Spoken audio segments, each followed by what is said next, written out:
Olá, eu sou Lívia Lopes e começa agora mais um episódio do Vida OnCast. Roda a vinheta, Lucas!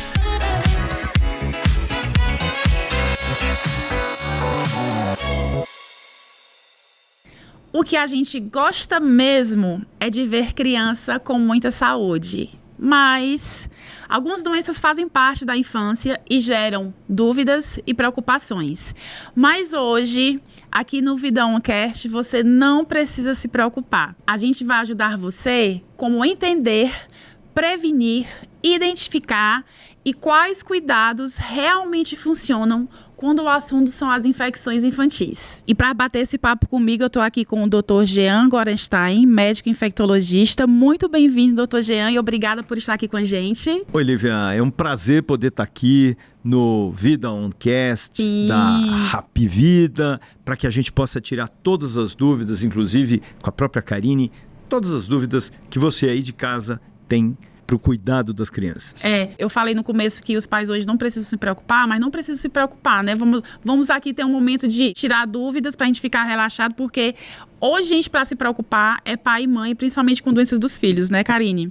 E eu tô aqui também com a Karine Beatriz Costa da Silva, assistente administrativo e mãe do Vinícius, de 9 anos, e do Valentim, de 2 anos. Bem-vinda, Karine. Obrigada, eu que agradeço o convite.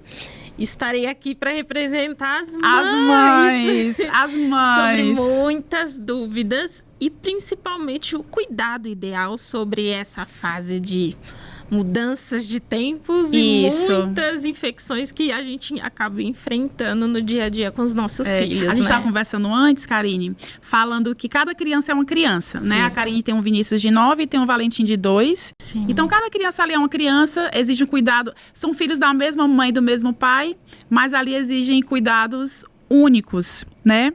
E para começar, doutor Jean, eu quero saber de você, eu queria que você explicasse o que são essas doenças infecciosas e quais são as doenças infecciosas mais comuns nas crianças. Toda vez que a gente vai falar de doença infecciosa na faixa etária pediátrica, vai depender a época. Se é antes do primeiro ano, principalmente porque antes do primeiro ano, a situação vacinal dessas crianças não está bem estabelecida, até porque a gente tem vacinas que começam a ser dadas aos 2 meses, com reforço aos 4, 6 meses e mais um reforço depois de 1 ano. Então, até então, essas crianças não estão protegidas. E, geralmente, exatamente por toda aquela questão que a mãe precisa ir trabalhar, ela é obrigada a deixar numa creche. À medida que essa criança vai para a creche, ela vai entrar em contato com outras crianças, seja com vírus respiratórios, seja vírus como a influenza, parainfluenza, enfim, todos eles que são responsáveis por quadros respiratórios virais. Mas também a gente tem riscos de ter doenças bacterianas. Por isso, é muito importante que as mães estejam garantindo que essas crianças recebam a imunização. É claro, à medida que eu puder deixar um pouquinho mais para mandar para uma creche, esperando essas crianças estarem vacinadas, imunizadas, muito melhor. Mas muitas vezes a mamãe não tem uma mãe, uma sogra, um apoio que possa deixar, então ela tem que antecipar. Então esses cuidados são fundamentais. Mas a gente tem uma coisa que é ótima, que é o aleitamento materno. Hoje a gente prolongou o aleitamento materno. Alguns anos atrás, isso eu digo há 10, 12 anos atrás, a gente falava que ele deve acontecer até 6 meses. Hoje, graças a Deus, essa lenda caiu. E quanto mais a gente puder manter esse aleitamento, a gente vai dando anticorpos para essas crianças. E protegendo essa criança também enquanto ela não está devidamente imunizada. Então isso é muito bom. Mas a gente tem outras questões que estão relacionadas não só à creche já de crianças acima de 1 ano, mas também relacionadas àquelas que já vão para a escolinha. Por quê? É verdade. Porque elas compartilham lanches, elas compartilham brinquedos, talheres, elas põem na boca. Então, essa atenção passa a ser redobrada. E eu quero saber de você, Karine, como é que foi lá na tua casa? Porque você tem um de 9 e um de 2. Isso. Os dois foram para a creche cedo? Ou você ficou mais tempo em casa? Como é que você fez?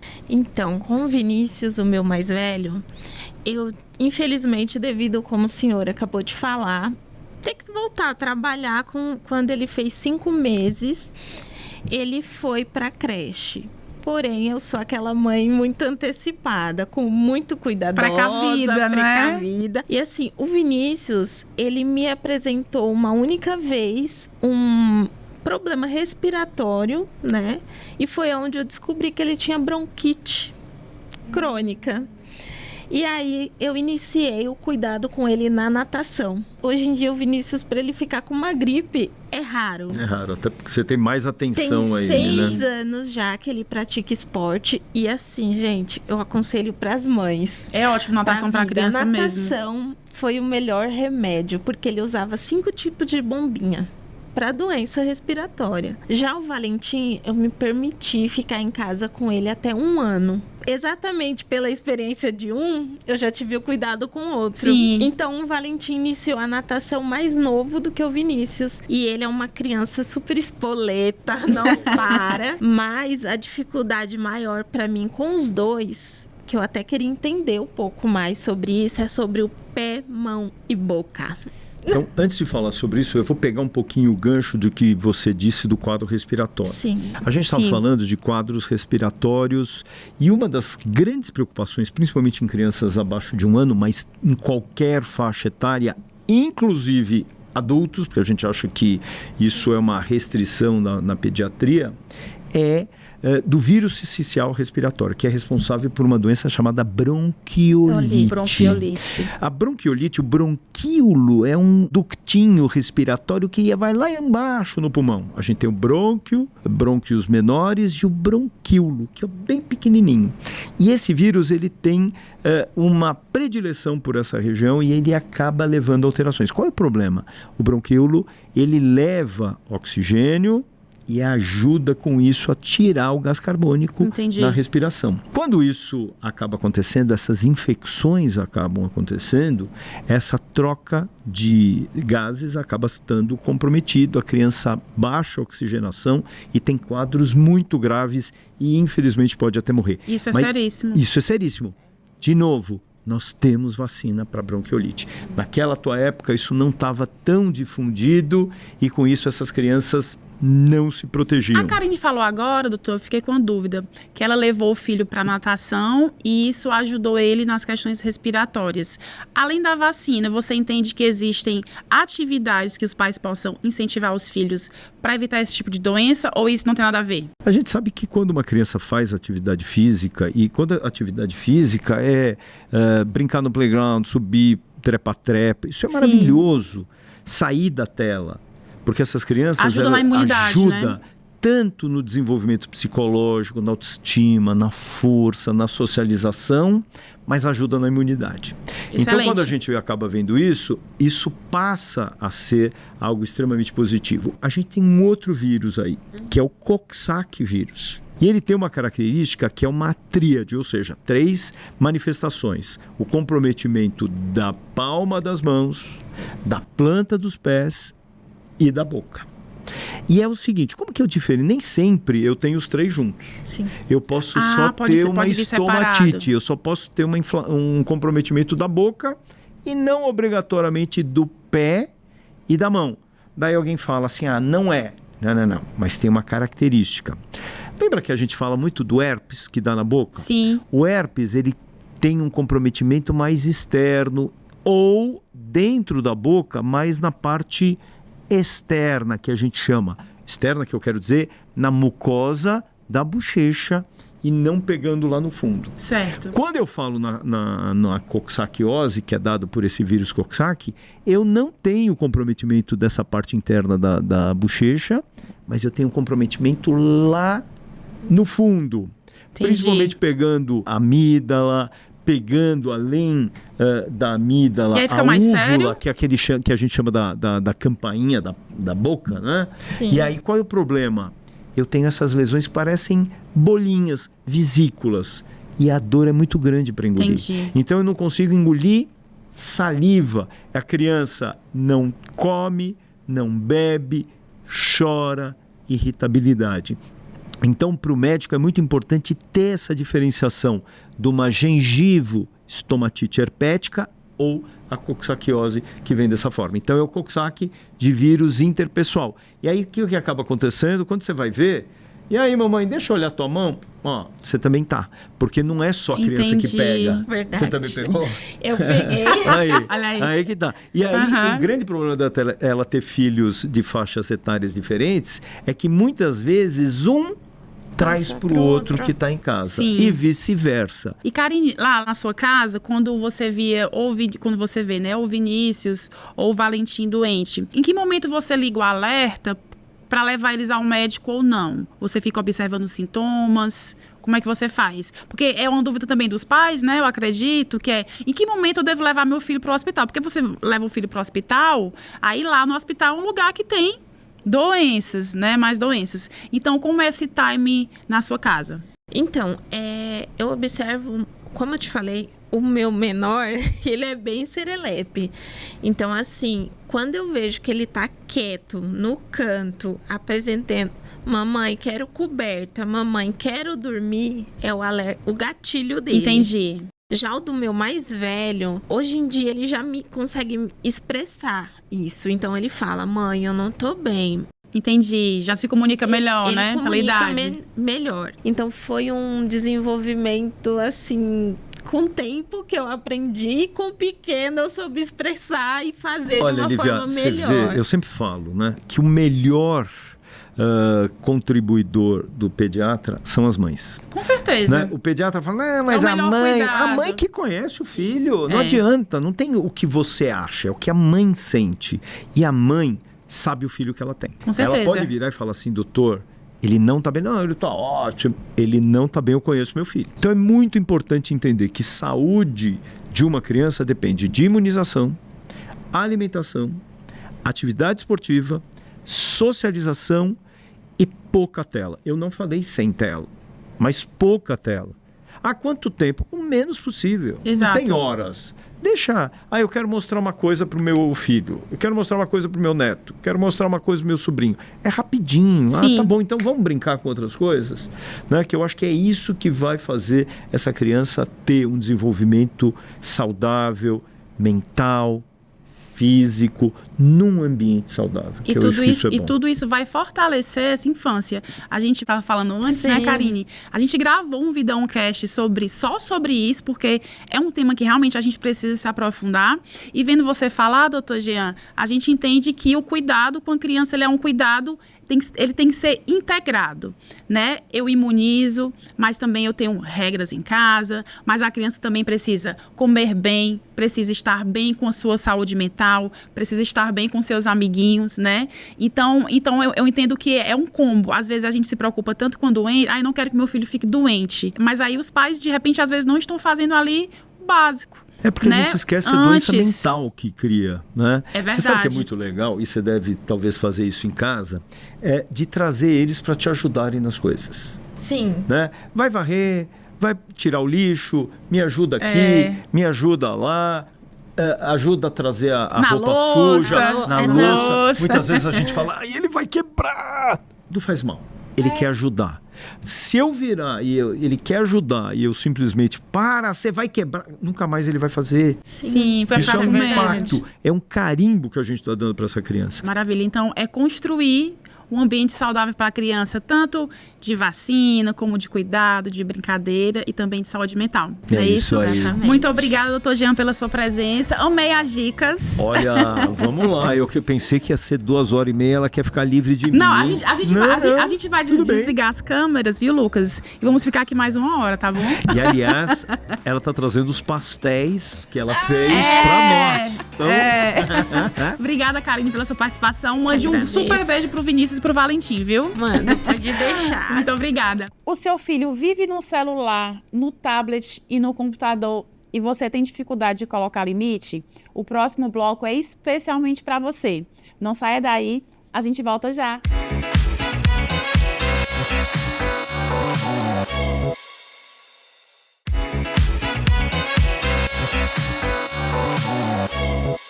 Esse assunto virou global. Crianças e telas. Qual o limite saudável? Como equilibrar tecnologia ao desenvolvimento físico, social e emocional das crianças? No episódio de hoje, nós vamos mergulhar nesse assunto e dar dicas de como guiar as novas gerações para um uso mais consciente e positivo das telas. Será que é possível? Eu espero que sim. Mas não sou eu quem vou dizer isso. Quem vai dizer isso são as minhas convidadas. Eu estou aqui com a doutora Maria Dulcineia, médica pediatra e ebeatra. Bem-vinda, doutora Maria. Obrigada. Eu estou aqui com a Ingrid Cordovil, assistente administrativa e mãe do Daniel, de 5 anos. Bem-vinda, Ingrid. Muito obrigada pelo convite, gente. Eu estou também com a Tawane Oliveira, psicóloga e mãe da Laura. Bem-vinda, Tawane. Muito obrigada. Que bom que vocês estão aqui. Eu vou falar uma coisa para vocês. Eu sou jornalista e esse debate de rede social, de tela, da hiperconectividade, da superexposição, sempre esteve presente na minha vida, nos meus estudos, né, nas minhas conversas. E aí, ontem eu fui mergulhar nesse assunto. Não sou mãe, mas convivo, tenho colegas de trabalho mães, tenho sobrinhos, tenho amigas mães. E ontem eu fui mergulhar na questão das telas para as crianças. E eu fiquei assustada com as taxas, as porcentagens, os aspectos. Existem os positivos, né, que nós vamos falar aqui, mas as taxas negativas de depressão, né, de ansiedade. E eu me deparei com um livro que virou best-seller chamado A Geração Ansiosa, de um psicólogo social americano. E ele fala que a infância baseada no brincar entrou em declínio na década de 80, e foi substituída pela infância baseada no celular. E aí, sobre isso, doutora Maria, eu quero que você fale para a gente qual o impacto do uso excessivo das telas no desenvolvimento cognitivo e emocional das crianças. Bem, isso realmente é muito complicado, muito difícil, eu até me estendo. Você falou na década de 80, mas o forte mesmo aqui no Brasil, no ano de 2012, que começou o aumento das redes sociais e das empresas, e as crianças deixaram a ter a sua própria infância. Nós temos 2 pontos importantes. A Organização Mundial de Saúde e a Sociedade Brasileira de Pediatria, elas orientam que crianças abaixo de 2 anos não tenham nenhum contato com telas, tablets, televisão. De 2 a 5, 1 hora por dia em média, juntando tudo. E de 6 a 10 anos, no máximo 2 horas. Por dia? Por dia. Aí o problema começa nos bebês. A gente pega em consultório crianças de meses, de 6 ou 8 meses, já entrando com o celular na mão, com a permissão dos pais. E os pais também. Então, os pais são incapazes de ficarem, lógico que, mas é uma grande maioria, na consulta sem o seu celular. Os adultos, nós somos os maiores viciados, então, né? São os maiores viciados. Então, isso é um exemplo. Tanto é que agora, na sala, eu já tenho uma plaquinha de proibido o uso do celular. Não, é de trabalho, sempre tem uma justificativa.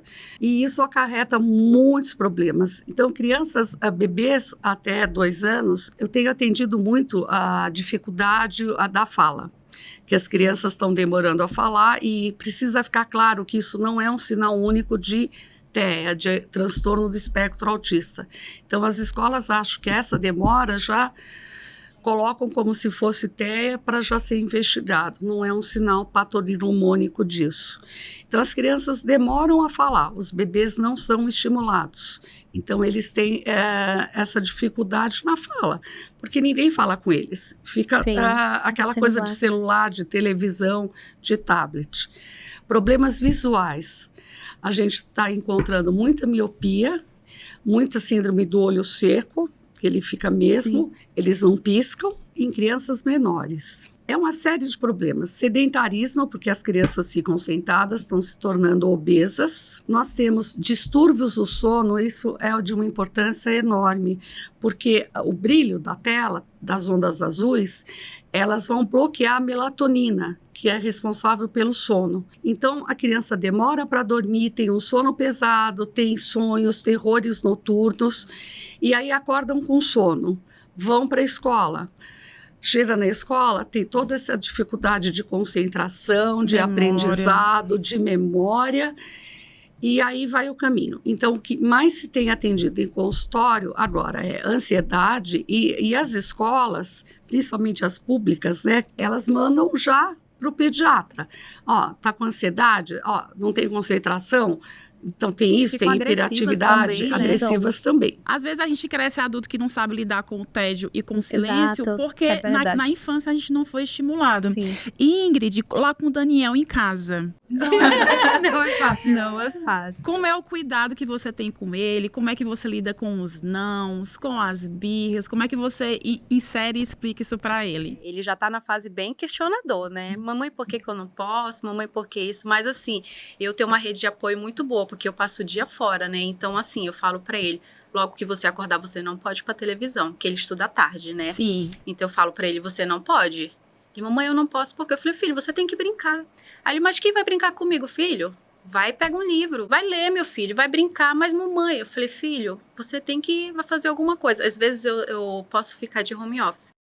Então, eu acordo, ele tá ali comigo, e eu falo, filho, vai brincar, vai fazer alguma coisa. Ele fica me olhando. Eu falo, filho, não tem problema você ter tédio. Eu até uso essa palavra porque eu já vi algumas pessoas. Falando, ele, mamãe, né? e ele fica lá deitado, assim, em cima da cama, olhando. Mamãe, mas o que eu vou fazer? Eu falei, filho, você pode ficar deitado. Não tem problema, meu filho. E quando eu penso que não, aí ele faz o quê? Ele pega um livro.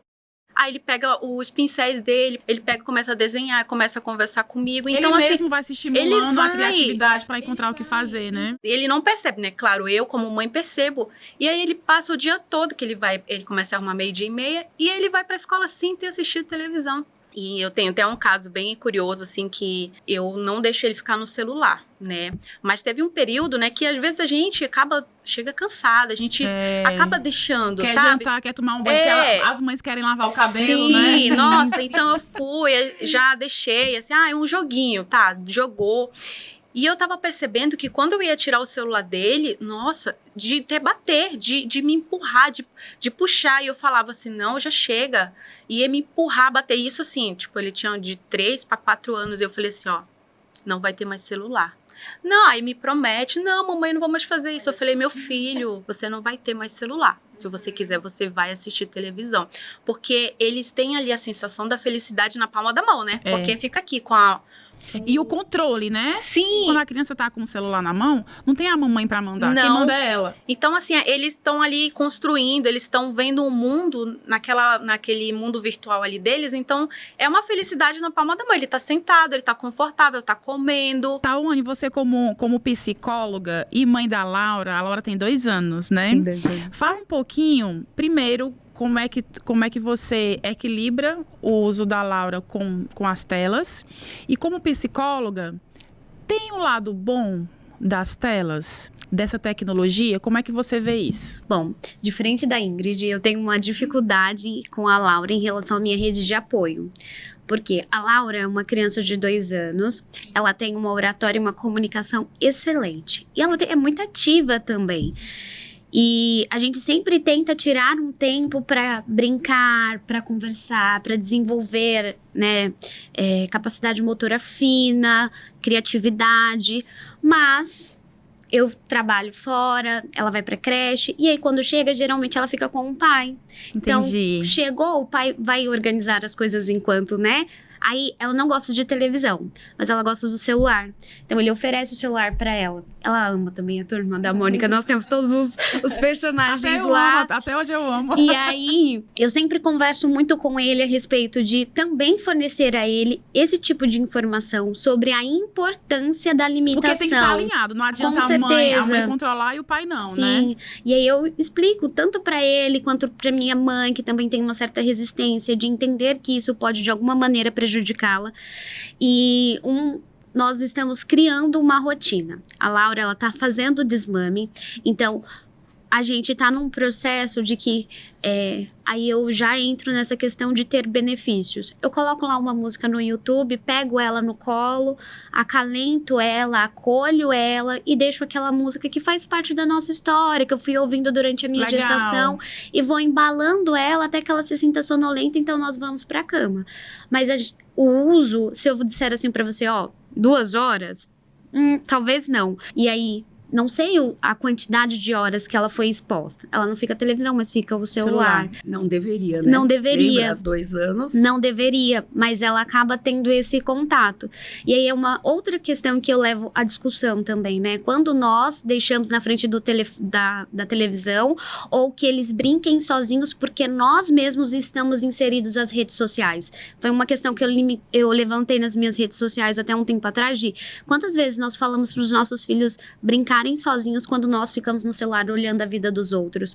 Brincar sozinho não é legal. A minha bebê é uma bebê filha única, mora num apartamento, ela vai pra creche, então ela passa o dia socializando com muitas crianças e chega em casa, ela vai querer brincar sozinha? Não é atrativo, Sim. ela vai querer ir pras telas. E eu ouvindo você falar, e a Tawane também, a palavra que vocês mais falaram foi não. Não, porque é pra você ensinar, né? Sim. Os limites. E sobre isso, doutora Criança Maria... não pode mandar na gente. Não.